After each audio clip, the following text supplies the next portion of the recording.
Assalamualaikum ya, Waalaikumsalam. Dun tayang biya, punya suami tanyo malah dia. Uku. Malah dia diselingkuh. Bertipat kah Mariana? Diselingkuh. Napakah hana kekirim ke gedayang? Inau kata dengar gaknya kagak selingkuh dia dia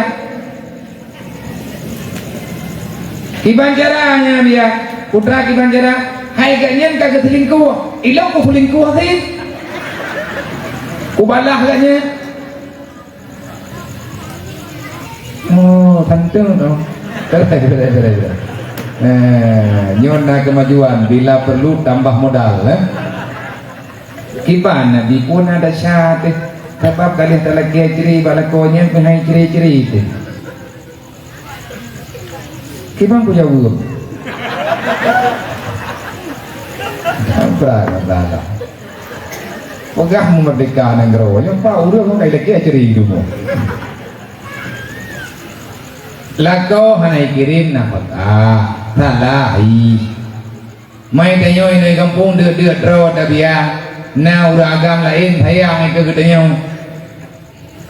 kai biji dia tertuang hai mea sedekah lillah tertuang mea sedekah ke lillah masalah mami terkedi kanya itu kagak menjawab itanya ino tak belah juga nya tak sakit itanya tak sakit itanya nya nabi wo menan kalian telah keciri ya biang gede Uriang laki ciri balako secara langsung kepegali Allah menyahanai kumah lilakau urang kiamat dia lihat tamang surga be surga ham merempot tamang be surga hana merempot juk ben laki ciri nguk mana lakau ageta nyate guoi dia ke pulang hana pe teta wate guoi malaya tapi ke pulang hidro karena wo dikirim nyen kajian kahaba mangan bawa woi Malaya mano bepeh por ko dan hiya itu juga dikirim padahal dikriet